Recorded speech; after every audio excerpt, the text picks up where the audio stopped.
for watching.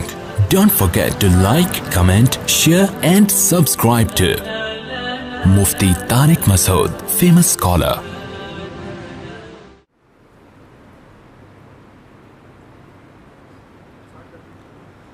الحمد لله نحمده ونصلي على رسوله الكريم أما بعد فأعوذ بالله من الشيطان الرجيم بسم الله الرحمن الرحيم الحاقة ما الحاقة وما أدراك ما الحاقة كذبت ثمود وعاد بالقارعة فأما ثمود فأهلكوا بالطاغية وَأَمَّا عَادٌ فَأُهْلِكُوا بِرِيحٍ صَرْصَرٍ عَاتِيَةٍ۔ سورہ الحاقہ آج ہم انشاءاللہ شروع کر رہے ہیں۔ اللہ تعالیٰ اس سورت کو صحیح طرح سے بیان کرنے کی، ہمیں سننے کی، سمجھنے کی، اور پھر جو اس میں مضامین ہیں اللہ اس پر ہم سب کو عمل کی توفیق عطا فرمائے۔ یہ سورت شروع ہوتی ہے الحاقہ کے لفظ سے، یہ نکلا ہے حق سے۔ حق کا معنی ہوتا ہے ثابت شدہ چیز، کوئی بھی چیز جو بالکل ثابت ہو، دلائل سے ثابت ہو جائے، مشاہدے سے ثابت ہو جائے، اسے کیا کہتے ہیں؟ حق۔ جو تفسیر کے لیکچر میرے سنتے ہیں نا، انہیں تھوڑی سی گرامر بھی چونکہ آ چکی ہوگی تو ان کے لیے تھوڑی سی بات، یہ اصل میں تھا الحاقہ، ضاربہ کی طرح، ضارب مارنے والا، ضاربہ مارنے والی، قاتل قتل کرنے والا، قاتلہ قتل کرنے والی۔ تو حاقہ اصل میں تھا حاققہ، ثابت ہونے والی، ثابت شدہ چیز۔ تو الحاقہ ترجمہ کیا ہوا؟ وہ چیز جو ثابت ہونے والی ہے۔ اب انسان پریشان ہوتا ہے کیا اللہ کا اس کلام سے کیا مطلب ہے؟ تو اللہ نے آگے خود ہی فرما دیا مل حاقہ، ماں کا معنی کیا، مل حاقہ کیا چیز ہے یہ؟ خود ہی اللہ نے سوال اٹھایا۔ ایک شے ہے جو ثابت ہو کے رہے گی، جو لازمی ہو کے رہے گی، وہ کیا ہے؟ جب سوال کیا جاتا ہے تو پھر جواب ذہنوں میں آسانی کے ساتھ بیٹھ جاتا ہے۔ قرآن جو ہے نا وہ صرف ایک جرنل نالج کی کتاب نہیں ہے، وہ جو کہتا ہے اس پر عمل بھی کرواتا ہے، یعنی اس طرح سے بیان کرتا ہے کہ عمل کی ترغیب بھی ملے۔ تبھی قرآن کے مضمون میں تکرار بہت ہے، بار بار آیتوں کو، ایک ایک مضمون کو ریپیٹ کیا گیا ہے تاکہ لوگوں کو موٹیویشن ملے اس پہ۔ تو اب کیسا بلیغ انداز ہے کہ ایک شے جو ثابت ہو کر رہے گی، ملحقہ، کون سی شے ہے بھائی جو ثابت ہو کے رہے گی، جو لازمی ہوگی؟ وما ادراک ملحقہ، اسی سوال کو اللہ نے اور پکا کر دیا کہ تمہیں کیا خبر کہ وہ کیا چیز ہے جو لازمی ہو کے رہے گی۔ کمال ہے کہ اللہ نے اتنے سارے سوالات اٹھائے، جواب نہیں دیا کہ وہ کیا چیز ہے، اس لیے کہ جو چیز ہو کے رہتی ہے اس کو ہائی لائٹ کرنے کی ضرورت بولیں نہیں ہوتی۔ اس کی علامتیں اللہ نے بیان کرنا شروع کر دیں۔ اے اللہ وہ کون سی چیز ہے جو ہر قیمت پہ ہو کے رہے گی، جو ثابت شدہ حقیقت ہے، جس کا انکار ممکن نہیں ہے، جس کا انکار کریں تو اتنے بڑے بڑے اعتراضات لازم آتے ہیں بنانے والے پر، وہ کیا چیز ہے؟ اللہ فرماتے ہیں یہ وہی ہے کذبت ثمود وعاد بالقارعہ، یہ وہ چیز ہے کہ اس کا ایک نام ہے القارعہ۔ قرعہ کہتے ہیں کھٹکھٹانا، جو آپ کے کانوں کو کھٹکھٹائے گی، جو آپ کو بیدار کر دے گی۔ جب ہم نوک کرتے ہیں تو سامنے والا کیا ہو جاتا ہے؟ بیدار۔ فرمایا یہ وہ چیز ہے، قوم عاد اور قوم سمود نے اس کے وجود کا انکار کیا۔ یہ وہ چیز ہے جس کی ہم بات کر رہے ہیں. اللہ نے یہ نہیں بتایا میں قیامت کی بات کر رہا ہوں, حساب و کتاب کے دن کی بات کر رہا ہوں.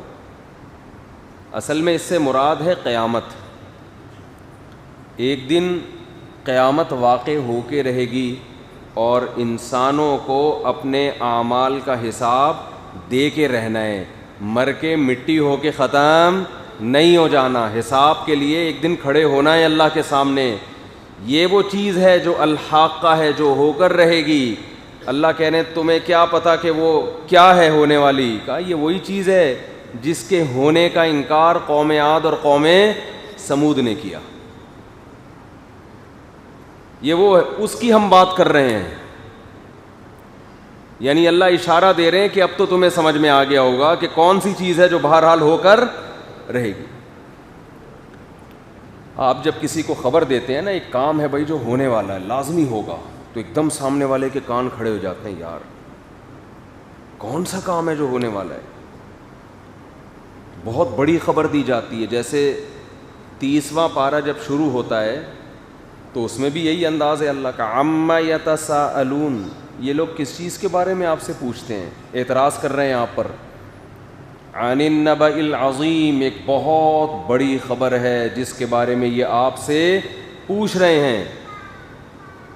وہ خبر بھی ہے قیامت کا وقوع. ہم جب خبریں سنتے ہیں, آج یہ ہو گیا, آج وزیر اعظم کا یہ بیان, اپوزیشن کا یہ بیان, آج اتنے حادثے سے لوگ مر گئے, آج اتنے زلزلہ آ گیا, یہ ہو گیا, وہ ہو گیا. ان تمام خبروں میں سب سے بڑی اور اہم خبر وہ ہے جو پیغمبروں نے اللہ کے بندوں کو دی ہے. وہ خبر ہم کیوں سنتے ہیں؟ جو چیز ہم نے دیکھی نہیں ہوتی ہم خبر کے ذریعے علم حاصل کرتے ہیں. اپنی آنکھوں سے ہم نے وہ کام دیکھتا. ہم اخبار کیوں پڑھتے ہیں؟ یار دیکھیں, ہم تو سارا دن شہر میں نہیں گھومے, تو دیکھیں کل کیا ہوا ہے سارا دن. بھائی یہ ہو گیا, یہ ہو گیا, فلانا ہو گیا, فلاں نے خودکشی کر لی, فلاں کے ساتھ یہ ہو گیا, طالبان نے اتنے علاقوں پہ قبضہ کر لیا ہے, بھائی فلاں جگہ لڑائی ہو رہی ہے. یہ خبریں ہوتی رہتی ہیں نا, کیوں ہم دیکھ نہیں رہے یہ سب اپنی آنکھوں سے؟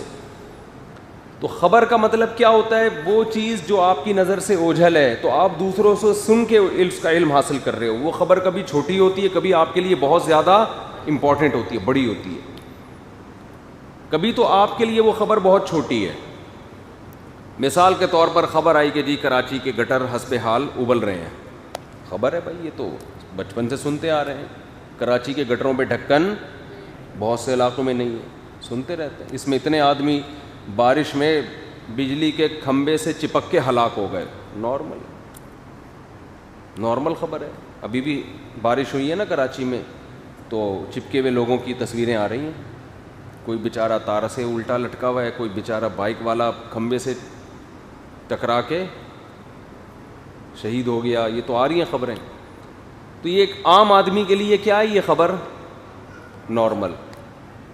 لیکن جو ان کے لواحقین ہیں ان کے لیے یہ خبریں بہت قیامت بن کے گزرتی ہیں ان کے اوپر, کہ بھئی فلاں کا رشتہ دار جب رشتہ دار کو خبر ملے گی تو اس کے لیے بہت بڑی ہوگی. بعض خبریں ایسی ہوتی ہیں کسی کے لیے چھوٹی, کسی کے لیے بڑی, اور بعض ایسی ہوتی ہیں جو سب کے لیے چھوٹی خبریں ہوتی ہیں. کراچی میں موسلا دھار بارش ہوئی, یہ ایک ایسی خبر ہے جو سب کے لیے کوئی بڑی خبر نہیں ہے. بھائی یہ تو ہوتی ہے موسلا دھار بارش تو, لیکن کچھ خبریں ایسی ہوتی ہیں جو تمام دنیا کے تمام انسانوں کے لیے اہم, اور اہم بھی کم نہیں ہے, بے انتہا اہم ہے. اس سے زیادہ اہم کوئی خبر ہو نہیں سکتی. تو آپ بتاؤ اس سے بڑی کوئی خبر ہوگی؟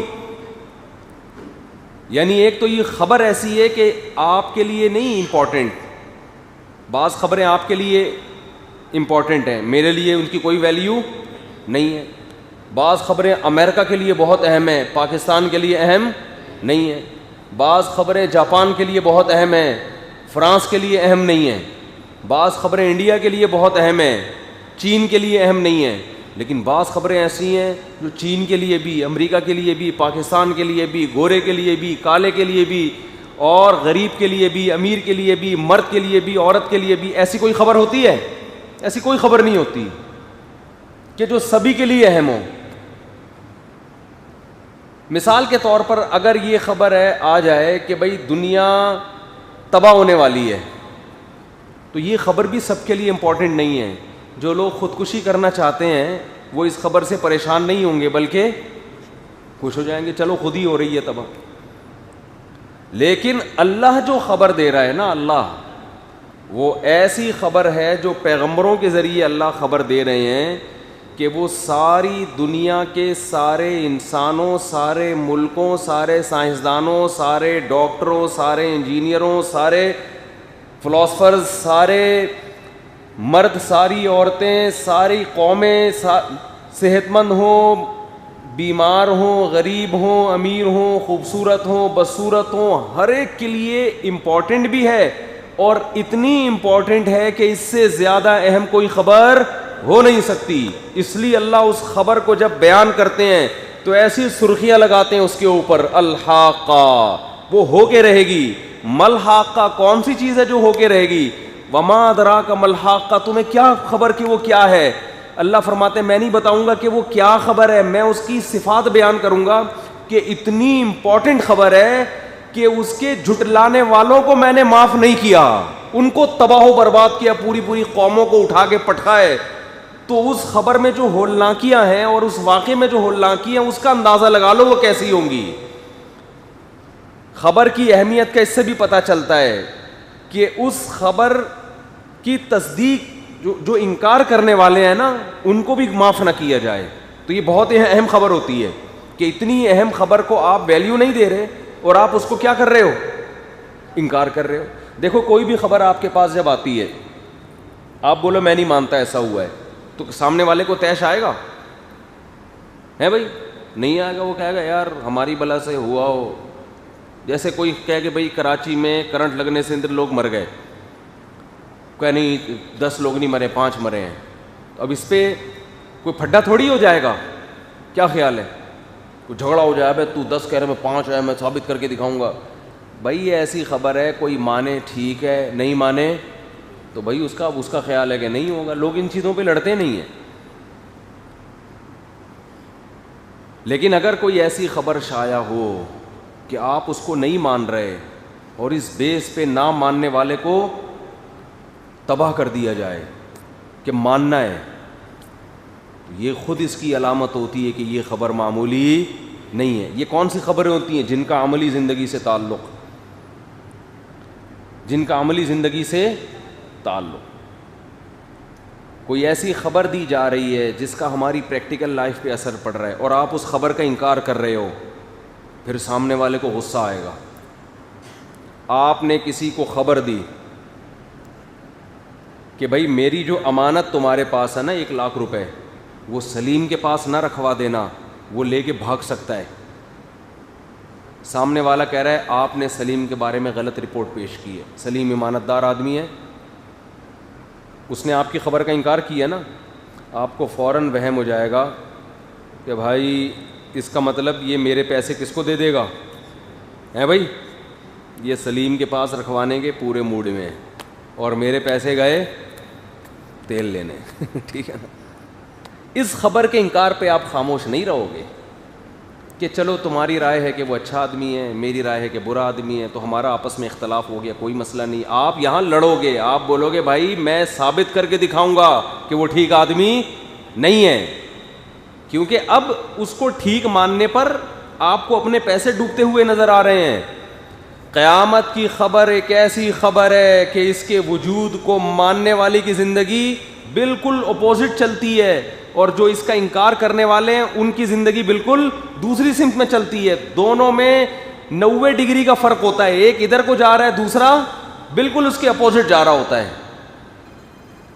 اس لیے یہ آپشنل نہیں ہے کہ اللہ نے آپ کو خبر دی کہ قیامت قائم ہوگی, پھر آپ کو اختیار دے دیا کہ میری بات پہ یقین کرنا چاہو تو تمہاری مرضی, نہ کرنا چاہو تو تمہاری مرضی. نا نا نا نا نا. اللہ فرماتے ہیں الحاقہ, وہ چیز جو ہو کے رہے گی. ملحاقہ, کیا ہے وہ چیز جو ہو کے رہے گی؟ وما ادراک ملحاقہ, تمہیں کیا خبر؟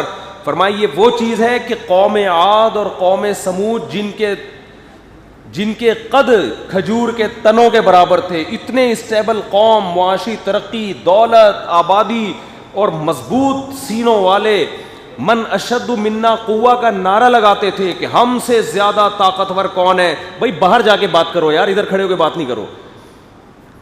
کہ ہم سے زیادہ طاقتور کون ہے, وہ یہ نعرے لگایا کرتے تھے.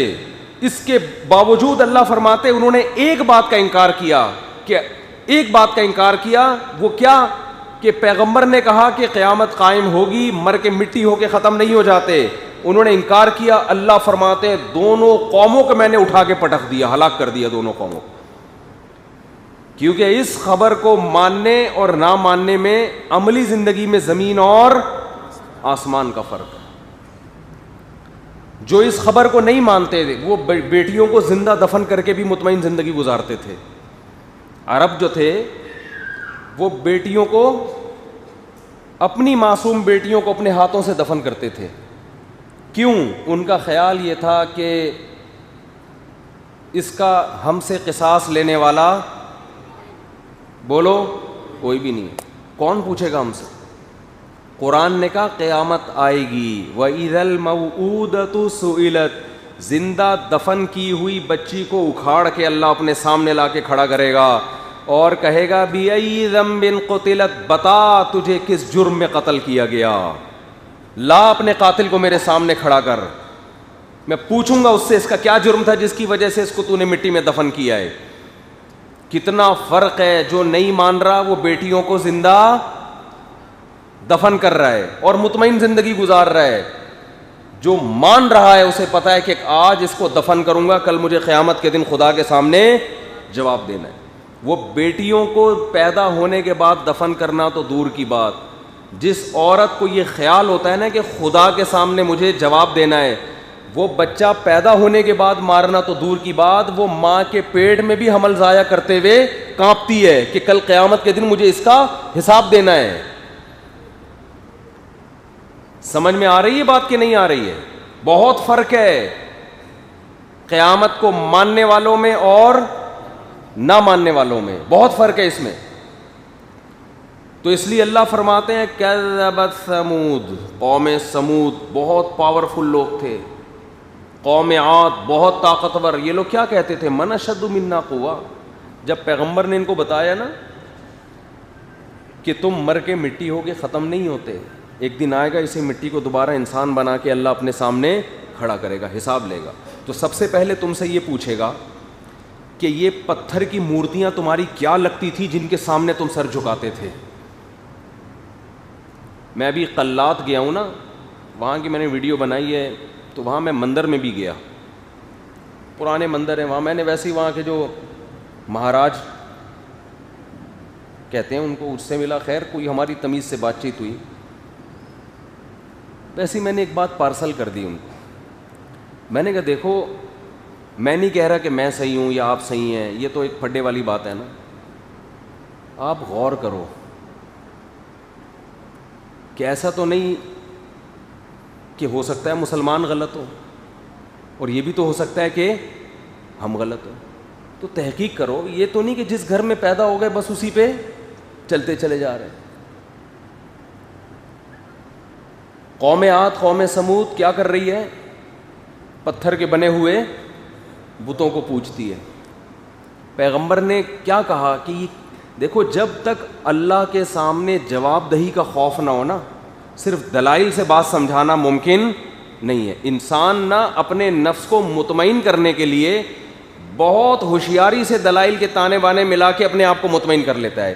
جو صبح شام رشوت لیتے ہیں نا, رشوت, وہ کبھی نہیں کہتے کہ یہ حرام ہے, کہتے ہیں چائے پانی کا خرچہ ہی ہے. وہ کہتے ہیں مجبوری ہے, تنخواہیں کم ہیں جس کی وجہ سے گزارا نہیں ہوتا, ہمیں لوگوں سے پیسے لینے پڑتے ہیں. دلائل کی دنیا میں آپ مناظرہ کر لو, رشوت خور سے بھی نہیں جیت سکتے آپ. جو لڑکوں سے بدفعلی کر رہا ہے, آپ دلائل کی دنیا میں اس کو ثابت کر کے دکھاؤ کہ یہ غلط ہے, نہیں کر سکتے آپ. کہے گا کیا اس میں کسی کو تکلیف تھوڑی دے رہا ہوں میں, وہ راضی میں راضی, تو کیا ہے, کتنا غلیظ اور پلید عمل. اس پہ تہذیب کا میں نے کل بیان ایک جگہ ہوا ہے کہ اللہ نے بڑی ایک اہم بات دماغ میں ڈالی کہ دیکھو عجیب بات یہ ہے کہ ساری دنیا اس بات پر متفق ہے کہ تہذیب یافتہ ہونا اچھا کام ہے, بد تہذیبی ہونا بری بات ہے یا نہیں ہے؟ بھائی ہاں ہوں ہی نا ہوں سے ہلایا کرو. آج میں ویسے ہی تپا ہوا ہوں بہت زیادہ, بعض حالات ایسے گزرتے ہیں آدمی تپا ہوا ہوتا ہے. رہی تھی کہ دیکھو اللہ تعالیٰ نے کیا بات چل رہی تھی, اتنا اچھا بیان. ہاں میں یہ عرض کر رہا تھا کہ دیکھو بد تہذیبی ایک ایسا جرم ہے جو ساری دنیا اس کو اچھا نہیں سمجھتی ہے نا. تہذیب, مہذب ہونا, یہ ساری دنیا مانتی ہے کہ اچھا کام ہے, کیا خیال ہے. لیکن جن کا آخرت پہ یقین نہیں ہے نا, انہوں نے ایسی بد تہذیبیاں اپنے معاشرے میں عیاشی کی نیت سے داخل کی ہیں کہ برباد ہو گئے. ایسی بد تہذیبیاں. اگر آخرت پر یقین ہوتا ہے نا کہ ہمیں اللہ کے سامنے جواب دینا ہے, پھر انسان دو نمبر ہی نہیں کرتا. وہ کہتا ہے یار مخلوق سے بچ جاؤں گا, خدا سے نہیں بچ سکتا. بہنوں سے جو وراثت معاف کرواتے ہیں, اگر صرف دنیا کے قانون کو فالو کرنا ہے, دنیا کے قانون کو فیس کرنا ہے, عدالت کو فیس کرنا ہے, تو جب میت ہوتی ہے نا, بہنیں رو رہی ہوتی ہیں, اس وقت انگوٹھے بھی لگوا لو جائیدادوں پہ اور سگنیچر بھی کروا لو. لوگ کرواتے ہیں کہ نہیں کرواتے؟ ادھر جنازہ پڑا ہوا ہے باپ کا, بھائیوں کو خیال آتا ہے کہ بعد میں تو بہنیں ہوشیار ہو جائیں گی, لوگ سکھا دیں گے. ہم نے بہت سنا ہے یہ, شکر ہے اپنے خاندانوں میں دیکھا نہیں الحمدللہ, لیکن سنا بہت ہے کہ لوگوں کے یہاں ایسا ہوتا ہے, بعض لوگوں کے یہاں. تو کیا کر رہے ہوتے ہیں, ادھر میت پڑی ہوئی ہے, لوگ عورتیں رو رہی ہیں جنازے پہ, تو بھائی بعض شرارتی کیا کرتے ہیں, یا یتیم بچے ہوتے ہیں تو چاچے مامے یہ کام کر لیتے ہیں. کیا کرتے ہیں, اسی وقت لا کے ساری پراپرٹی پہ سائن وائن کروا کے, انگوٹھے منگوٹھے لگا کے, ساری کس کے نام کر لی, اپنے نام. وہ بیچارے رونے دھونے میں ان کو پتہ ہی نہیں ہوتا کہ کیا ہو رہا ہے. ان کو بتاتے ہیں بھائی یہ ضروری ہے دفنانے کے لیے, قبر کے کاغذات پہ سائن ہو رہا ہے. اب اس میں تھوڑی عورتوں میں بیچاری اتنی سمجھ ہوتی ہے. تو عدالت میں اب وہ لڑکیاں کیس نہیں کر سکتی, ان کے انگوٹھے لگے ہوئے ہیں, ان کے ٹھپے لگے ہوئے ہیں, ان کے سائن ہوئے ہوئے ہیں. ایسے بہت لوگوں نے جائیدادیں پی ہیں, میرے علم میں ہے, بہت لوگ پیتے ہیں اس طرح سے جائیدادیں, اور پھر وہ بہلا پھسلا کے نا. لیکن جس کو آخرت کا خوف ہوگا وہ کبھی بھی یہ حرکت, اسے پتہ ہے کہ یہ دنیا کی عدالت تو کچھ بھی نہیں ہے. وہ خدا جو مردہ بچی کو اٹھا کے کھڑا کر دے گا, جس کا کوئی پوچھنے والا تھا ہی نہیں, تو وہ میری بہنوں کو نہیں عدالت میں لا کے کھڑا کرے گا کہ بتا تیرے بھائی نے کس بیس پہ تیری وراثت کھائی تھی اور تجھ سے سائن کیسے کروا لیے تھے اس نے. میں نے جو بہن کا حصہ قرآن میں بیان کیا تھا وہ دینے کے لیے بیان کیا تھا, معاف کروانے کے لیے بیان نہیں کیا تھا. وہ تو اس لیے تھا کہ ان کو دیا جائے. بھائی کو اس لیے حصہ اللہ نے دیا کہ بہنیں معاف بہنیں بھائی سے معاف کروائیں. بتاؤ, اللہ میاں نے یہ کہا للذکری مثل حظ الانثیین, لڑکے کو 2 لاکھ ملیں گے, لڑکی کو 1 لاکھ. تو لڑکے کو جو 2 لاکھ ملیں گے اس لیے کہ وہ معاف کروا کے بہن 3 لاکھ پورے رکھ لے. بولتے کیوں نہیں؟ تو اسی طرح جو لڑکی کو 1 لاکھ ملے گا وہ اس لیے نہیں کہ معاف کروا کے بھائی پورے 3 لاکھ رکھ لے. لوگ سمجھتے ہیں کہ بہن کو جو جائیداد میں حصہ دیا ہے وہ اس لیے دیا تاکہ ہم اس کو معاف کروا کے پھر خود رکھ لیں. اور بھائی کو بھی اس لیے دیا ہے کہ وہ اس کو ملے گا, بہن کو بھی اس لیے دیا ہے کہ وہ اس کو ملے گا, وہ معاف کروانے کے لیے نہیں دیا. لیکن آپ جاؤ گاؤں دیہاتوں میں, کوئی پراپرٹی کوئی بہن کو دینے کے لیے تیار نہیں ہے. کیوں؟ آخرت کا یقین ہی نہیں ہے. اگر یقین ہے بھی تو اتنا استحضار نہیں ہے جتنا ہونا چاہیے, منافقین کی طرح کہ شاید آخرت ہو جائے. اچھا, ایک بڑا فالٹ, یہ تہذیب اور بد تہذیبی کی بات میں نے کمپلیٹ کرنی ہے, بہت اہم ہے. ایک بہت بڑا فالٹ مسلمان میں پتہ ہے کیا آ گیا ہے؟ جس کا آخرت پر یقین بھی ہے نا, یا تو یقین ہی نہیں ہوتا. بہت سے لبرل, نام نہاد لبرل کا آخرت پہ یقین ہی نہیں ہے. وہ کہہ رہے ہیں بس یہ سیاسی مذہب نا موٹیویشن کے لیے ایک سیاسی باتیں کرتا ہے کہ مر کے ختم نہیں ہوتے, آخرت میں ہوگے تاکہ لوگ نماز روزے میں لگے رہیں. یہ بعض غیر مسلم اس بات کے بھی قائل ہیں کہ محمد صلی اللہ علیہ وسلم, محمد ابن عبداللہ, وہ ایک بہترین انسان تھے. اور وہ یہ بھی کہتے ہیں کہ انہوں نے انسانیت کو سدھارنے کے لیے یہ طریقہ نکالا تھا کہ میں پیغمبر ہونے کا دعویٰ کرتا ہوں, جہنم کی آگ سے ڈراتا ہوں, جنت, اور کہ یتیم کا مال کھانے سے. یہ تو اصل میں ایسا ہے کچھ بھی نہیں, لیکن ان کی نیت اچھی تھی. انہوں نے یہ اپنے فائدے کے لیے نہیں کیا بلکہ انسانیت کو فائدہ پہنچانے. کیونکہ نبی صلی اللہ علیہ وسلم کی جتنی تعلیمات ہیں وہ تو غیر مسلم بھی دیکھتا ہے کہ یار وہ تو ساری انسانیت کے فائدے کے لیے, نبی کے اپنے فائدے کے لیے تو اس میں کچھ بھی نہیں ہے. خود تو آپ کی زندگی یہ کہ 40 دن گھر میں چولہا نہیں جل رہا اور کھجور کی چھال پہ سو رہے ہیں, آرام کر رہے ہیں. آج میں مشکات پڑھاتا ہوں نا جامعۃ الرشید میں، ایک حدیث سامنے آئی کہ مضر قبیلے کے کچھ لوگ رسول اللہ صلی اللہ علیہ وسلم سے ملنے کے لیے آئے. آپ صلی اللہ علیہ وسلم نے جب ان پہ فقر و فاقہ کے آثار دیکھے نا، انتہائی غربت، بھوک کی حالت، اور کپڑے بھی پورے نہیں جسم پہ، تو حدیث میں آتا ہے فتمعر وجہ رسول اللہ صلی اللہ علیہ وسلم، آپ کے چہرہ انور متغیر ہو گیا. یہ راوی بیان کر رہے ہیں، حدیث کے صحابی بیان کر رہے ہیں کہ نبی کے چہرے پر لکیریں آ گئیں. اور دیکھو جب کوئی پریشان ہوتا ہے نا تو وہ اپنی پریشانی چھپا نہیں سکتا، غم چہرے سے جھلک جاتا ہے. اس میں دو نمبری کرنا بہت مشکل کام ہوتا ہے. خوشی کے آثار حدیث میں آتا ہے جب نبی خوش ہوتے ہم آپ کے چہرے کو دیکھتے تو آپ کا چہرہ کھلکھلا. جب آپ کسی کو خوشی کی خبر دیں کیسا چمک اٹھتا ہے نا چہرہ. تو کچھ کیفیات ایسی ہوتی ہیں جو انسان چھپا نہیں سکتا، اس میں جھوٹ ممکن نہیں ہے، الا یہ کہ میک اپ کر کے کوئی جیسے رونے کی وہ بنا لے، پیاز سے آنسو ٹپکا لے، وہ ایک الگ بات ہے. لیکن وہاں تو کوئی نہ پیاز ہے نہ کوئی اور چیز رکھی ہوئی ہے. تو یہ وہ کیفیات ہیں جو صحابہ بیان کر رہے ہیں نبی صلی اللہ علیہ وسلم کی. تو حدیث میں آتا ہے آپ کا چہرہ کیا ہو گیا؟ متغیر، ٹینشن میں آ گئے، پریشانی میں آ گئے. آپ بتاؤ کسی کی ٹینشن دیکھ کے پریشان ہونا یہ برے لوگوں کا کام ہے اچھے لوگوں کا کام ہے؟ تو غیر مسلم بھی یہ حدیثیں پڑھتے ہیں نا، یہ واقعات پڑھتے ہیں. تو آپ صلی اللہ علیہ وسلم نے حضرت بلال کو حکم دیا اذان کہو.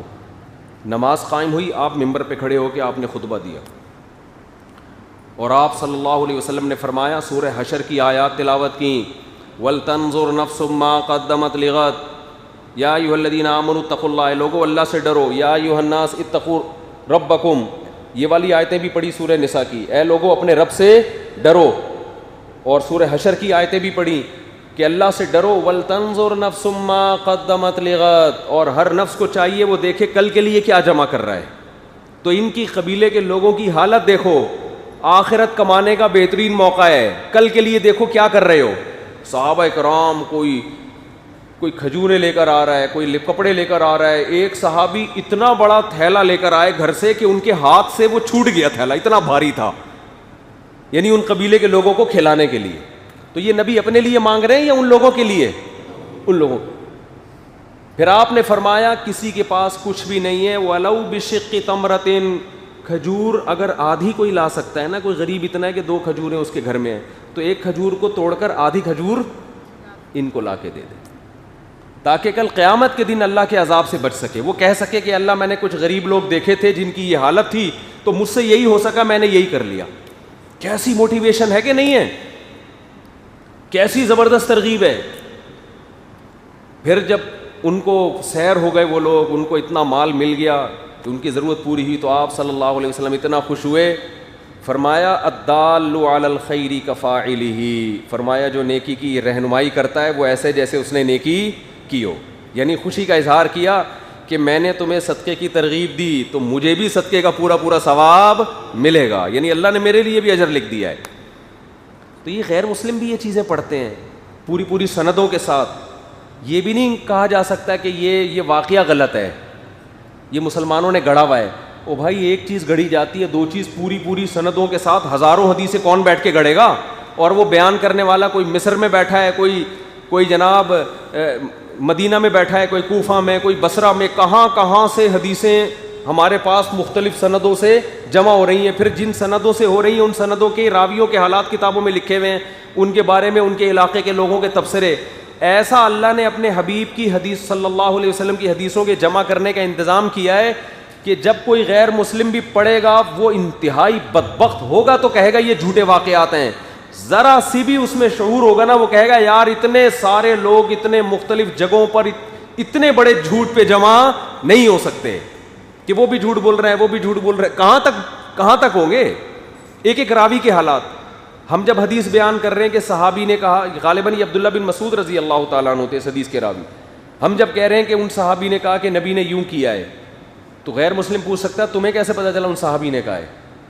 تو ہم بتائیں گے، پوری سند پیش کریں گے اس کے سامنے کہ کتاب یہ ہے، حدیث کے مؤلف نے فلاں سے حدیث سنی، انہوں نے فلاں سے، انہوں نے فلاں سے. وہ کہے گا یہ فلاں فلاں ہو سکتا ہے فرضی لوگ ہوں, یہ ہو ہی نہیں. ہم کہیں گے آؤ ہم ان کے حالات پر الگ سے کتابیں لکھی ہوئی ہیں, یہ فلاں یہ ہے, اس کا یہ نام ہے, اس کے باپ کا نام یہ تھا, یہ فلاں جگہ پیدا ہوا, فلاں جگہ اس کی موت ہوئی, اس کے فلاں فلاں استاذ تھے, فلاں فلاں اس کے شاگرد تھے, اتنے لوگوں سے علم حاصل کیا ہے. اور اس زمانے کے علماء کا اس شخص کے بارے میں تبصرہ, یہ ایک ایک چیز ہمارے پاس کیا ہے, محفوظ ہے, ایک راوی کی نہیں, ہر راوی کی. اس کے بعد یہ بات کہنا غلط ہے کہ محمد صلی اللہ علیہ وسلم کی جو اعمال اور اقوال ہمیں ملتے ہیں وہ گڑھے ہوئے ہیں. اتنی حفاظت کا کسی تاریخ کی کسی کتاب کا ایسی حفاظت کا انتظام نہیں ہوا. اگر یہ خبر غلط ہے نا تو بھائی پھر دنیا میں کسی خبر پہ بھی اعتماد نہیں کیا جا سکتا, یہ تو ممکن نہیں ہے.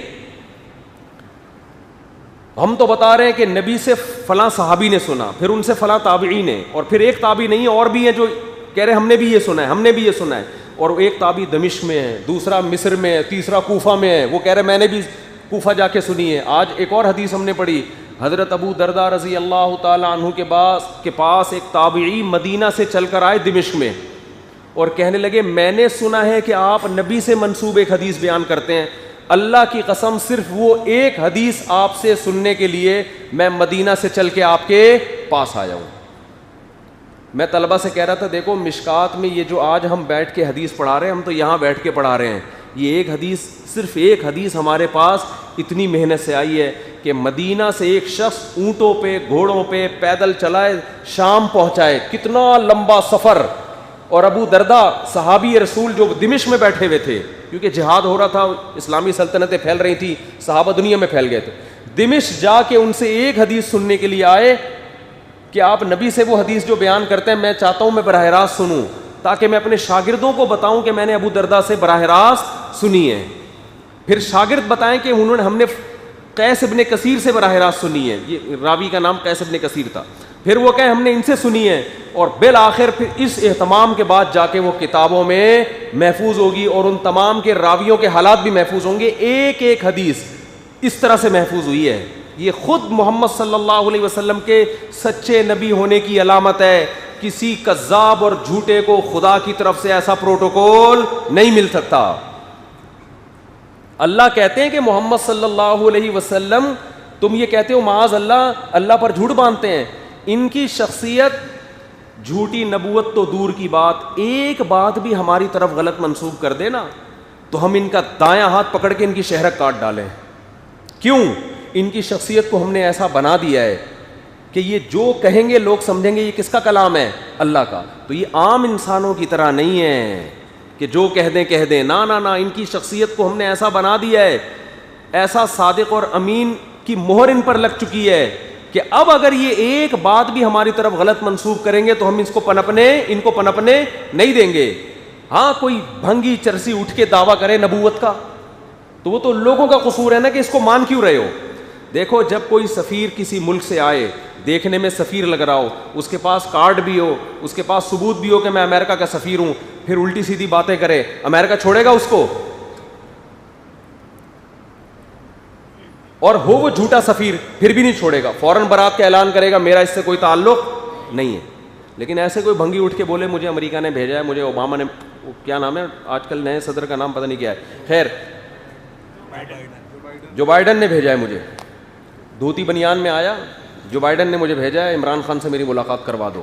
عمران خان امریکہ سے فون کر کے پوچھے گا یہ تمہارا بندہ ہے بھی کہ نہیں ہے, بولو, بولے گا چھوڑو یار پتہ نہیں کون اٹھ کے آ گیا.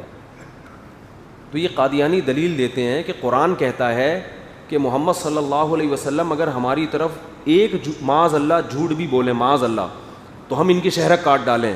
تو مرزا اگر جھوٹا نبی ہوتا تو وہ تو صبح شام معاذ اللہ پھر جھوٹ بول رہا ہے, اس کو تو کچھ بھی نہیں ہوا. تو ہم یہ کہتے ہیں یہ مرزا کے بارے میں نہیں ہے, کیونکہ مرزا کو نبی ماننا, مرزا جیسی شخصیت جس کی اپنی کتابوں سے پتہ چلتا ہے کہ وہ شریف آدمی نہیں تھا, اس کی برات کا اللہ نے اپنے ذمہ وعدہ نہیں کیا. ایسے تو کوئی بھی مکھن چوٹ کے کچھ بھی بولتا رہے. یہ محمد صلی اللہ علیہ وسلم جیسی شخصیت کے بارے میں ہے کہ براہین قاطعہ مضبوط دلائل سے جس کی نبوت پہ مہر لگ گئی ہو, اور جن کی حدیثوں کو اس طرح سے محفوظ کیا جا رہا ہو, لوگ جانے کٹا رہے ہوں, اور پچھلی کتابوں میں ان کی نبوت کی خوشخبریاں ہوں کہ عرب میں ایک نبی آئے گا جس کا نام احمد ہوگا, جس کا نام محمد ہوگا, اتنی خوشخبریاں اور اتنی بشارتیں, پھر اس کو فتوحات مل رہی ہوں, اور اس کا اوڑھنا بچھونا اتنا سادہ, اور قوم کے لیے قربانیاں دے رہے ہوں, اور بت پرستی کے خلاف آواز اٹھا رہے ہوں, پوری قوم سے ٹکر لے رہے ہوں. سب سے پہلے ان کی تلوار اپنی قوم کے خلاف نکلی ہو, قوم پرستی کا جڑ سے خاتمہ کر رہے ہوں, جس میں نبوت کی ساری علامتیں پائی جائیں. پھر اگر وہ اللہ کی طرف غلط بات منسوب کرے گا تو لوگ اس غلط کو سچ سمجھنا شروع کر دیں گے. اللہ فرماتے ہیں میں اس غلط کو اپنی طرف منسوب ہونے نہیں دوں گا. سمجھ میں آ رہی ہے بات کہ نہیں آ رہی؟ تو بہت سے غیر مسلم رسول اللہ صلی اللہ علیہ وسلم کو کہتے ہیں کہ آپ نبی تو, کیونکہ نبی مان لیں پھر تو مسلمان ہو جائیں گے نا, نبی تو نہیں ہے لیکن انسانیت کی خدمت کے لیے بڑا کام کیا ہے, غریبوں کو صدقہ دلوا رہے ہیں, بیٹیوں کو زندہ دفن ہونے سے بچا رہے ہیں, بیٹیوں کو پالنے کے فضائل سنا رہے ہیں, جبکہ اس میں آپ کا اپنا کوئی مفاد نہیں ہے. پہلی شادی 25 سال کی عمر میں 40 سالہ بیوہ سے کر رہے ہیں, اور جو 2 دفعہ بیوہ ہو چکی ہے, اور 15 سال اسی کے ساتھ گزارا کر رہے ہیں حالانکہ خود جوان ہیں. تو عرب بہت سے انگریزوں نے لکھا ہے, ہندوؤں نے لکھا کہ بھائی ہم نبی تو نہیں مانتے, لیکن اتنی بات ہے کہ شریف انسان تھے, اور یہ جو آپ نے باتیں کی ہے نا قیامت ہوگی, یہ لوگوں کو موٹیویٹ کرنے کے لیے, اس کے بغیر لوگوں کو موٹیویشن ملنی نہیں. تو یعنی گویا خلاصہ یہ نکلا معاذ اللہ کہ یہ سب جھوٹی باتیں ہیں, لیکن اس کے پیچھے جذبہ کیا ہے؟ اچھا ہے. یہ سب بات آ رہی ہے سمجھ میں؟ جذبہ اچھا ہے اس کے پیچھے. اب یہ پتہ نہیں میں نے بات لایا کہاں سے, وہی یہ کیوں کر رہا تھا میں, یہ بات چل کے رہی تھی. خیر ہم تو قیام و طعام میں اتنا آگے نکل جاتے ہیں, بد تہذیبی والی بات تو ابھی آ رہی. تو بہت سے غیر مسلم یہ کہتے ہیں.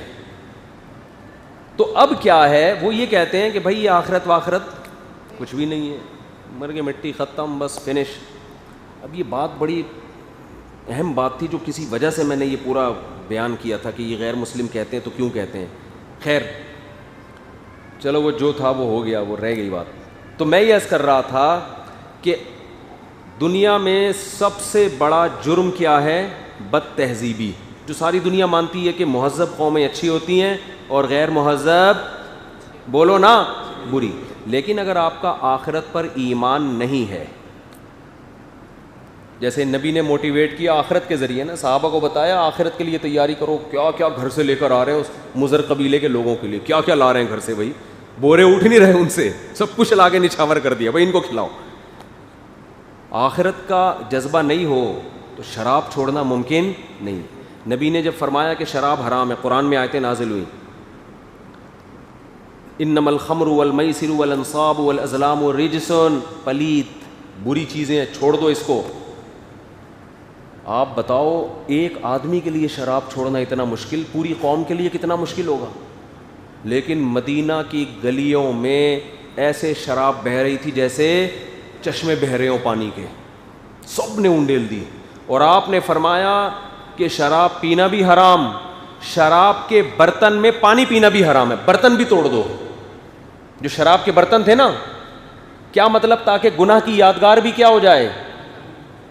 عرب میں نا شراب کے مخصوص برتن ہوا کرتے تھے, عام برتن نہیں ہوتے تھے, شراب کے لیے الگ سے برتن ہوا کرتے, ان میں شرابیں محفوظ رہتی تھیں, ان میں ذائقہ زیادہ اچھا ہو جاتا تھا.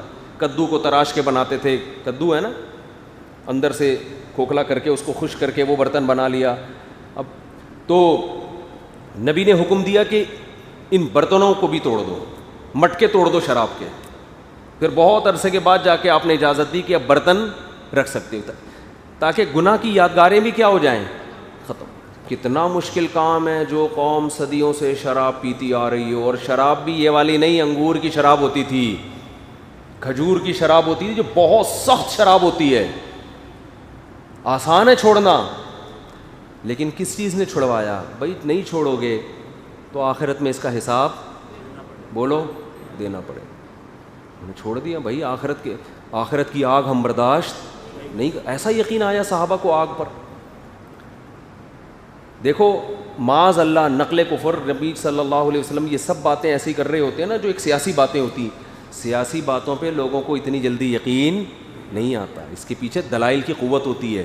عرب 40 سال سے آپ کو دیکھ رہے تھے, عرب آپ کے معجزے دیکھ رہے تھے, ان کو یقین آ گیا تھا یہ جو آگ کے وعدے کر رہے ہیں یہ وعدے غلط نہیں ہیں, یہ جو کہہ رہے ہیں نا یہ سیاسی وعدے نہیں ہیں, اور سیاست میں اتنے بڑے وعدے بھی نہیں کیے جاتے, اتنا بڑا جھوٹ بھی نہیں بولا جاتا.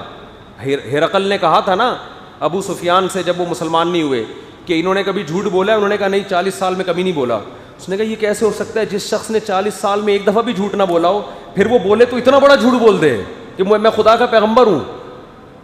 بھائی زندگی میں جس نے کبھی ایک چپل بھی نہ چرائی ہو, کیا وہ بینک میں کروڑوں روپے کا ڈاکہ ڈال سکتا ہے پہلی دفعہ میں؟ پہلی دفعہ میں تو گھنٹیاں بجائے گا, بھاگے گا, چپلیں چوری کرے گا, اس کے بٹوے سے پیسے ہوتے ہوتے پھر وہ صدر بن جاتا ہے.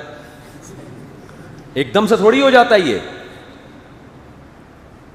تو یہ ہر جرم نا آہستہ آہستہ ہوتا ہے, بد نظری ہوتی ہے, پھر اور حرکتیں, پھر زنا کی طرف جاتا ہے انسان. اچانک ایک دم سے کوئی قتل نہیں کر دیتا, چھورا اٹھا کے بندے کو مار دیا, پہلے دوسرے ظلم کیے ہوتے ہیں.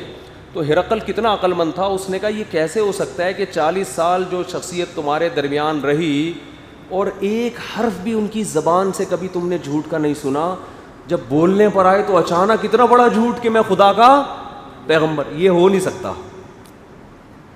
تو خیر میں یہ کر رہا تھا کہ دنیا کا اس پر سب کا اتفاق ہے کہ کیا ہونا چاہیے, تہذیب. لیکن جن کا آخرت پر ایمان نہیں ہے نا, تو چونکہ وہ اپنی قوم کو موٹیویٹ کر ہی نہیں سکے, تہذیب یافتہ زندگی پہ لا ہی نہیں سکے. کیونکہ تہذیب جو لڑکوں سے بدفعلی کرتا ہے وہ تہذیب یافتہ ہے. ہماری نظر میں دنیا میں اس سے بڑی کوئی گالی ہے؟ کہیں آپ رشتہ لینے کے لیے جائیں, لڑکی والے پوچھیں لڑکا کرتا کیا ہے, یہ بھی شوق پالا ہوا ہے اس نے, دیں گے رشتہ؟ بولے کہ تمہیں شرم نہیں آتی کہ ایسی باتیں کر رہے ہو صوفے پہ بیٹھ کے ہمارے گھر میں کہ ان کو لڑکوں کا بھی شوق ہے. کتے چھوڑ دیں گے نا اس کے پیچھے, بھائی کیا باتیں کر رہا ہے, کہیں گے کہ نہیں اگر تو ہے بھی تو بتا کیوں رہا ہے, یہی ہوگا نا. کہیں تو کیا ہو گیا, شوق ہے, شوق تو کچھ بھی ہو سکتا ہے. کتنی بڑی گالی ہے کہ نہیں ہے. ماں باپ کو بار بار میں یہ اس لیے بیان کرتا ہوں کہ لوگ کہہ رہے ہیں ماں باپ اولڈ ہاؤس میں اتنے جمع انگریز نے نہیں کیے ہوں گے جتنے آپ نے کروا دیے. بوڑھے ماں باپ گھر میں رکھنے کی چیزیں, یہ بد تہذیبی ہے نا کہ بڑھاپا تو آپ کے گھر میں, ابا امریکہ میں بھی جاب کرتا ہو, جاپان میں جاب کرتا ہو, کہیں بھی, بھائی بڑھاپے میں ابا کہاں, بڑھاپے میں تو آپ نے میرے پاس رہنا ہے. تہذیب یافتہ انسان یہ کرے گا کہ نہیں کرے گا؟ بھائی بڑھاپے میں آپ کے بغیر کیسے ہو سکتا ہے, بڑھاپے میں تو آپ نے میرے ساتھ رہنا ہے, میں خدمت کروں گا ماں کی, باپ کی. باپ ہونا تہذیب ہے یا نہ ہونا تہذیب ہے؟ آپ کہیں رشتہ لینے کے لیے گئے, انہوں نے پوچھا آپ کے والد صاحب کیا کرتے ہیں, والد صاحب وہ کیا ہوتا ہے, والد صاحب مجھے تو پتہ ہی نہیں ابا ہیں کون. آخرت پر یقین نہیں. شراب پینا تہذیب ہے یا شراب سے بچنا؟ یہ جو آپ کو فلموں میں شرابیں پینے والے نظر آتے ہیں نا, اوریجنل میں ایسے نہیں ہوتے, اوریجنل میں ایسے نہیں ہوتے شرابی. فلموں میں تو آپ کو لگے گا وہ بڑا اچھا لگ رہا ہے یار میں بھی پی لوں. اوریجنل میں میں نے دیکھے ہیں باہر ملکوں میں, انسانیت کے لیے بدنما داغ ہوتے ہیں, منہ سے رالیں ٹپک رہی ہیں, گندی بدبو آ رہی ہے, کبھی ادھر گر رہا ہے کبھی ادھر گر رہا ہے, پڑا ہوا ہے, ذرا بھی تہذیب یافتہ نہیں لگ رہا ہوتا, گندا لگ رہا ہوتا ہے, منہ سے گندی بو آ رہی ہوتی ہے کم وقت کے. لیکن کیا ہے, چرس پینا تہذیب ہے یا نہ پینا؟ چرسی ہمارے یہاں گالی ہے یا نہیں ہے؟ لیکن کیا ہے, جن کا آخرت پر ایمان نہیں ہے. اب جس کا آخرت پر ایمان ہے اسے پتہ ہے بھائی یہ کام کروں گا یہ غلط ہے, کل خدا مجھ سے پوچھے گا. لیکن جب آپ نے آخرت کو نکال دیا, تو جن قوموں نے آخرت کو نکالا انہوں نے کیا کیا, ان میں یہ اخلاقی برائیاں آنا شروع, لڑکوں سے بدفعلی, شراب, زنا, ماں باپ کی ٹینشن نہیں پالنی. اب اتنی بڑی بڑی برائیاں ان قوموں کے اندر آ گئیں, سرایت کر گئیں. لیکن انہوں نے کہا ہم نے تہذیب یافتہ ہونے کا لیبل اپنے سے دور نہیں کرنا. تو انہوں نے کیا کیا, تہذیب یافتہ کی ڈیفینیشن کو چینج کر دیا. سمجھ میں آ رہی؟ آخرت پر ایمان نہ ہونے کا یہ جرم ہے. یہ نتیجہ نکلتا ہے کہ آپ ایک بھنگی جو ہر وقت بدبودار رہتا ہے, گٹر سے نکل کے آتا ہے, اس کے جسم پہ گندگی لگی ہوتی ہے, اب لوگ اسے کہہ رہے ہیں بھنگی, گندا, بو آ رہی ہے, بجائے اس کے کہ نہا لیتا, نہاتے ہوئے اس کو موت آ رہی ہے.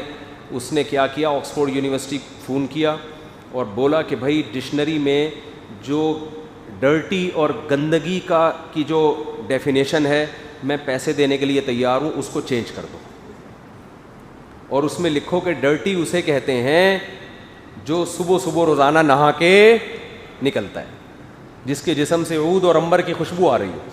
اور نیٹ اور کلین میں یہ ڈیفینیشن ڈال دو کہ اگر کوئی شخص بدبو میں لتھڑا ہوا بھی ہے لیکن وہ ٹیکس ٹائم پہ جمع کراتا ہے ملک کے لیے, ہے بھائی, ریاست کے ساتھ غدار نہیں ہے, ٹریفک کے قوانین کی پابندی کرتا ہے, تو وہ نیٹ اور کلین ہے. یعنی اتنی تہذیب سے متعلق اصول جو ریاست کو چلانے کے لیے ضروری ہیں وہ تو انہوں نے معاشرے کا حصہ رکھے ہیں کہ لال بتی پہ رک جانا ہے, ہری پہ آگے چلنا ہے, ٹیکس ٹائم پہ جمع کرا دینا ہے, ملک کے خلاف کوئی بات نہیں کرنی ہے, ہم سب ایک ملک کے رہنے والے ہیں, چاہے آپ کا ملک کسی دوسرے ملک کی واٹ لگا رہا ہو. جیسے کوا جو ہے نا, کوا آپس میں کتنے ایک دوسرے کا خیال کرتے ہیں, کسی دوسرے کا کے لیے آنکھیں سر پہ رکھ لیتے ہیں. کوے جو ہے نا, ایک کا بچہ ہوگا پالیں گے سارے مل کے اس کو, ہم نے دیکھا ہی ہے. تو آپ کہو کہ یار یونائٹی کتنی ہے ان کے اندر, یونٹی کتنی زیادہ, اتحاد ان کے اندر, تو یہ تو بڑے نیک ہیں. او بھائی یہ اپنے حق میں نیک ہیں, دوسرے کے لیے نہیں ہے. ان کا اتحاد ہے ہی دوسرے کو کھانے کے لیے. تو دوسرے ملک کی واٹ لگا دو, اس کی وسائل پہ قبضہ کر لو, اس کی ایسی کی تیسی کر لو, ان کی صحت پہ کوئی فرق نہیں پڑتا. آپس میں بڑے زبردست ٹریفک کے قوانین, گھنٹوں انتظار ہو رہا ہے, لال بتی جب تک ہری نہیں ہوگی ہم نہیں چلیں. یہ ان کی قوموں نے ان کے حکمرانوں نے ان کو سکھایا ہے. اٹ از کالڈ تہذیب. ٹیکس ٹائم پہ جمع کرو, بلیک منی نہیں رکھو. وائٹ منی کی ڈیفینیشن زکوٰۃ نہیں ہے, وائٹ منی کی ڈیفینیشن یہ ہے کہ ٹیکس ٹائم پہ دے دیا کرو, اچھے شہری بن کے رہو. باقی ہماری بلا سے باپ گھر میں رکھو یا سڑک پہ لا کے پھینک دو, یہ تمہاری ٹینشن ہے, ہماری ٹینشن نہیں ہے. بوائے فرینڈ بناؤ, صبح شام لڑکوں سے دوستیاں کرو, سبجیکٹ بھی بنو آبجیکٹ بھی بنو, تمہارا ہیڈ ایک ہے یہ سبجیکٹ آبجیکٹ. اب پتہ نہیں انگلش میں سبجیکٹ آبجیکٹ تو ہم نے جو ٹینسز میں پڑھا تھا وہ کچھ اور ہے, اب یہاں شاید کچھ اور کہتے ہیں ان کو پیار سے, بھی اللہ ہی بہتر جان. فاعل مفعول کچھ بھی بنو, لڑکوں سے بدفعلی کرو, شادیاں کرو لڑکوں سے, لڑکیوں سے. اتنا گندا عمل جو اس سے بڑی دنیا میں کوئی گالی ہو نہیں سکتی. اتنے گندے عمل کو بد تہذیبی کی ڈیفینیشن سے کیا کر دیا, نکال دیا. آکسفورڈ یونیورسٹی فون کیا کہ بھائی ڈکشنری میں بد تہذیبی کا جو اب تک تعریف چلی آ رہی تھی نا ہزاروں سالوں سے, وہ نکال دو. یہ آخرت پر ایمان نہ ہونے کا. شراب بھی اس میں داخل ہے, ان کے پینے پلانے والے کوئی نہیں. بھائی پی کے گاڑی تھوڑی چلا رہے, گاڑی چلانا منع ہے, پی کے ٹکر نہ مار دے کسی کو, ویسے پیتے رہو بیٹھ کے. چرس کو بھی حلال کر دیا انہوں نے, اینٹی ڈپریشن کا نام دے کے. بھائی یہ چرس یوں پائپوں میں جا کے, ہمارے یہاں چرسی پائپ میں بیٹھ کے کیوں پی رہا ہوتا ہے, اس کو پتا میں گندا کام کر رہا ہوں, کیا کر رہا ہوں میں, لیکن انہوں نے اس پہ اچھا سا لیبل لگا. لہذا اب وہ یہ نہیں کہ ایسے جا کے یوں پاگلوں کی طرح پی رہے ہیں بیٹھ کے ہیروئن اور چرس. انہوں نے کہا بھائی 3 پیس سوٹ ٹائی لگا کے نہا دھو کے آپ بیٹھے ہیں, آپ کو خود وہ چمک پٹی میں پیش کی جائے گی. چمک پٹیاں ہوتی ہیں نا وہ کیا کہتے ہیں اس کو ہم بڑے تمیز سے آپ کے سامنے پیش کریں گے, اور آپ تمیز سے, آپ یونیورسٹی میں پئیں بیٹھ کے, یونیورسٹی میں پی رہے ہیں لوگ. پنجاب یونیورسٹی میں جاؤ آپ دیکھو ماشاءاللہ لڑکیاں چرس پی رہی ہیں الحمدللہ. یہ اس لبرلزم کا انجام ہے. اور یہ لڑکیاں اپنی ماں سے کبھی بھی تمیز سے بات نہیں کریں گی, کیونکہ ان کے ہاں تہذیب میں ماں سے تمیز داخل ہی نہیں ہے. ان کے ہاں تہذیب میں یہ ہے کہ اچھے نمبر سے پاس ہو جاؤ آپ, اور قوم کے لیے ایک اچھی ڈاکٹر بن کے دکھاؤ آپ. ان کے ہاں تہذیب اسے کہتے ہیں, اچھے نمبر سے پاس ہو کے اچھی سائنٹسٹ بن جاؤ, آپ اچھی ڈاکٹر بن جاؤ, آپ ایک اچھی سیاستدان بن جاؤ, آپ ایک اچھی یعنی بیوروکریسی میں جا کے کوئی خدمات کر لو ملک کی. اماں کیا کر رہی ہے, اماں سے بات تمیز سے ہو, یہ تو خدا پوچھے گا قیامت کے دن. جو زندہ دفن کی ہوئی بچی سے پوچھے گا بچا تجھے کس جرم میں دفن کیا گیا. آخرت پر ایمان والوں کے ہاں تہذیب کی ڈیفینیشن الگ ہے, جو آخرت کو نہیں مانتے ان کے ہاں تہذیب کی ڈیفینیشن الگ ہے. تبھی تو خدا کہہ رہا ہے یہ ایسی خبر نہیں ہے کہ قیامت ہوگی تو مان لو تو بھی ٹھیک ہے, نہیں مانو تو بھی ٹھیک. ماننے والوں کا لائف اسٹائل الگ, نہ ماننے والوں کا لائف اسٹائل الگ. نہ ماننے والوں کا لائف اسٹائل اتنا گندا ہے کہ انہوں نے گندگی پہ اچھائی کا لیبل لگا دیا ہے. اس جرم پہ بھی ان کو شرم نہیں آتی. ایک بھنگی اپنے آپ کو صاف ستھرا کہہ رہا ہے. آج بہت لوگ باتیں ہم اپنے بچوں کو اسکول میں پڑھا رہے ہیں, ہماری بچی ہم سے تمیز سے بات نہیں کرتی, مائیں کہہ رہی ہوتی ہیں. میں کہتا ہوں اسکول میں کوئی ٹاپک تمیز کا ہے ہی نہیں, تو کہاں سے تمیز سے بات کرے گی؟ ارے اسکول میں اس کو میتھ پڑھا رہے ہیں, اس کو سائنس پڑھا رہے ہیں, کہیں تمیز کا چیپٹر آپ نے فزکس میں دیکھا؟ تمیز ہے کوئی؟ ہے ہی نہیں. بس اچھا شہری بنا رہے ہیں ریاست کے لیے, کیونکہ ریاست حکمرانوں کے مفاد ہوتے ہیں. ہم کہہ رہے ہیں اچھے شہری بھی بنو, ریاست کے قانون کو فالو بھی کرو. ہم نہیں کہہ رہے کہ لال بتی پہ آپ سگنل توڑ کے بھاگو, ہم تو کہہ رہے ہیں یہ بھی ہمارے مذہب کا حصہ ہے. لال بتی پہ اس لیے رکو کہ اللہ نے حکم دیا ہے حاکم کی اطاعت کرنے کا. ایک اچھا مسلمان وہ زیادہ ملک کا وفادار ہوتا ہے, اور جو آخرت پر ایمان نہیں رکھتا وہ ملک سے وفاداری میں بھی اس بات کا پورا امکان ہے کہ وہ مخلص نہ ہو. جب تک اپنا مفاد ہوگا ملک سے وفادار ہے. آپ اپنے حکمرانوں کو دیکھ لو نا, ساری زندگی پاکستان زندہ باد, پاکستان زندہ باد. جیسے ہی کوئی مسئلہ ہوتا ہے بھاگ جاتے ہیں دوسرے ملک. کہاں گیا بھائی پاکستان؟ پاکستان آپ تو مرے جا رہے تھے, محبت میں مرے جا رہے تھے. ایسا لگ رہا تھا آپ کو مٹی سے اتنی خوشبو ہے کہ یہ تو چرسی کو چرس سے اتنی نہیں ہوتی جتنی آپ کو پاکستان کی مٹی سے. مارکیٹ سے ایسے شارٹ ہوتے ہیں. یہ 2 نمبریاں ہیں میرے بھائی. جب تک آخرت پر ایمان نہیں ہوگا, حقیقی معنوں میں انسان کا بچہ نہیں بن سکتا. کچھ چیزیں آ جاتی ہیں اچھی, غیر مسلموں میں بھی ہوتی ہیں, مانتا ہوں. اخلاق اچھے ہوتے ہیں. اخلاق کا مرد تھینک یو سے بات شروع کریں گے, تھینک یو پہ ختم. پیسے ویسے نہیں دیں گے وہ. ہاں, عورتیں کہتی ہیں نا, کینیڈا کی انٹیاں جن پر میں نے بیان کی ہے ابھی کہ مفتی صاحب جو ہے نا عورتوں کے لیے بیان نہیں کرتے, حالانکہ کرتے ہیں ہم. وہ بھائی انگریز اتنے اچھے اخلاق سے بات کرتے ہیں, ہمارے میاں تمیز سے بات نہیں کرتے. انگریز اخلاق سے بیوی سے بات کرتا ہے, پیسے نہیں دیتا.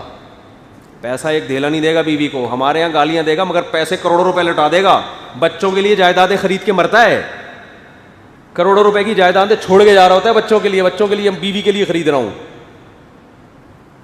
نہیں آ رہی بات سمجھ میں؟ تو اخلاق کا کیا کرنا ہے بھائی؟ اگر ہماری بیوی ہم کو بولتے ہیں آپ مسکرا کے بات کیا کریں, پیسے نہ دیا کریں, آج سے مجھ سے اچھے اخلاق والا آپ کو اس کائنات میں کوئی نظر نہیں آئے.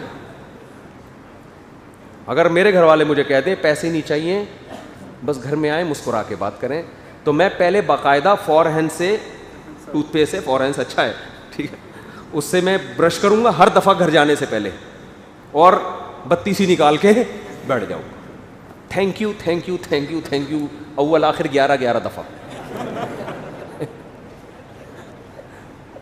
بشرطے کہ آپ اپنی چائے خود بناؤ, ہم اپنی چائے خود بنائیں گے. آپ کی چائے آپ کے پیسوں سے آئے گی, ہماری چائے ہمارے پیسوں سے. بچے آپ کے بھی ہیں ہمارے بھی ہیں, تو آدھے پیسے آپ دو گے, آدھے پیسے بلکہ ہم دیں گے, ریاست دے گی. بچے پالنا ہماری, ہم نے ریاست کے لیے پیدا کی ہے نا بھائی. غیر مسلم ریاستوں میں جو بچے پیدا ہو رہے ہیں ماں باپ کے لیے نہیں ہو رہے, کس کے لیے ہو رہے ہیں؟ ریاست کے لیے ہو رہے ہیں. تبھی ریاست خرچہ اٹھاتی ہے. انسانوں کے آپس کے رشتے کیا ہو گئے؟ ختم.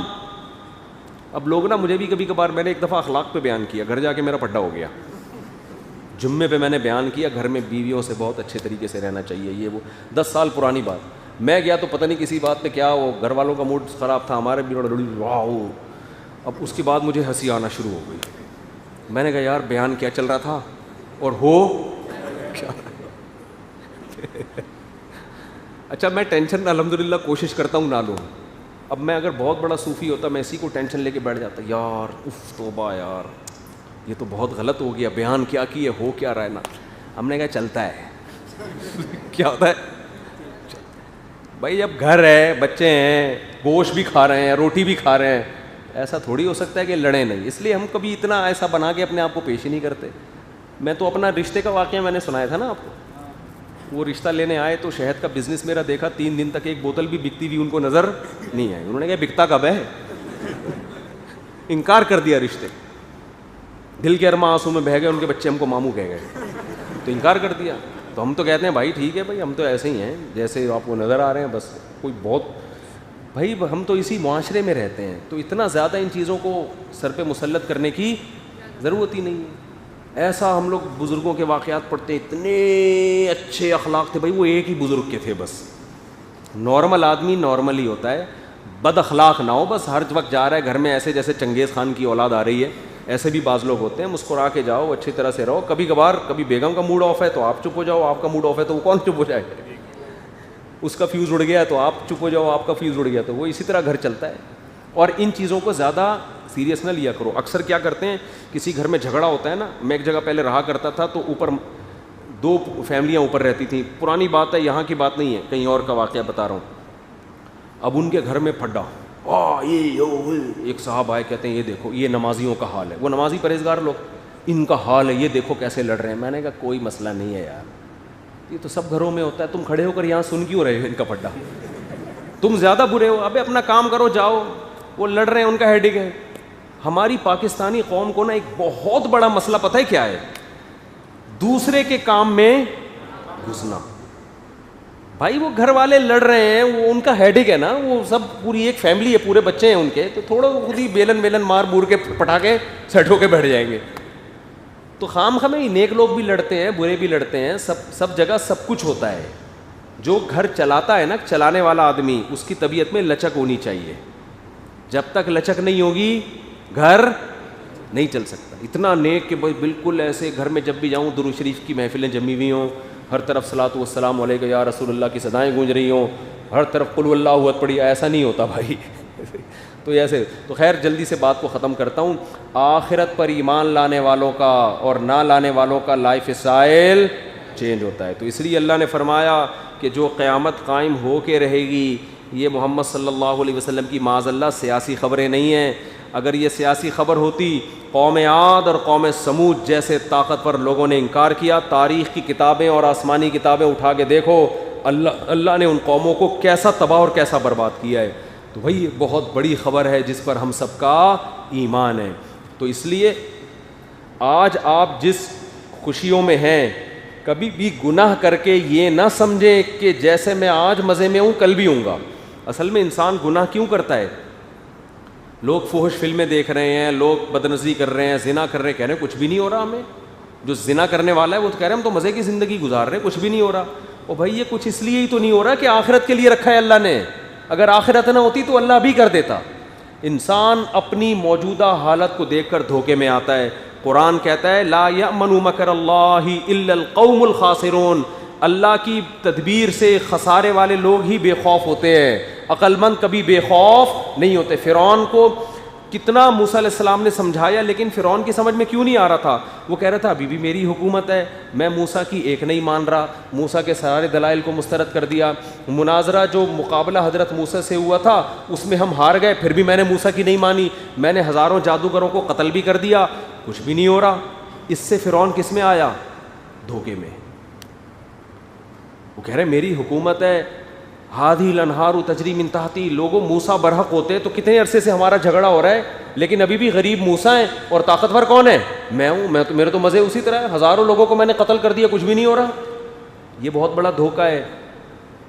جب آپ اللہ نہ کرے کوئی فحش فلمیں دیکھ رہا ہے نا اور کہہ رہا ہے کچھ بھی نہیں ہو رہا, یہ کچھ اسی لیے نہیں ہو رہا, مستقبل میں ہوگا. اگر کوئی زنا کر رہا ہے اور کہہ رہا ہے کچھ بھی نہیں ہو رہا, بھائی اسی وجہ سے نہیں ہو رہا کہ خدا نے پکڑ کا ایک دن رکھا ہوا ہے. اگر آپ بہنوں کی وراثتیں کھا رہے ہو, یتیموں کا مال کھا رہے ہو, جائیدادیں کھا رہے ہو اور پنپتے چلے جا رہے ہو اور ملک کے صدر بن جاتے ہو, اور آپ ترقی پہ ترقی ہوتی رہ رہی ہے, آپ کا کاروبار اور ترقی کر رہا ہے, آپ اس خوش فہمی میں نہ رہو کہ خدا میرے عمل سے خوش ہے. نا نا نا نا نا, جتنی اللہ نے فرعون کو ترقی دی تھی نا, آپ اس کے 1000ویں حصے کو بھی نہیں پہنچے ہو. اور جتنا اللہ نے کرپشن کے ذریعے قارون کو مال دیا تھا, آپ اس کے 1000ویں حصے کو بھی نہیں پہنچے. انجام دیکھو, انجام کیا ہوا, انجام دیکھا جاتا ہے. دیکھو حدیث میں آتا ہے انما الاعمال بالخواتیم, آخر عمل کیا تھا, آخر میں کیسے چل رہے تھے, یہ دیکھا جائے گا.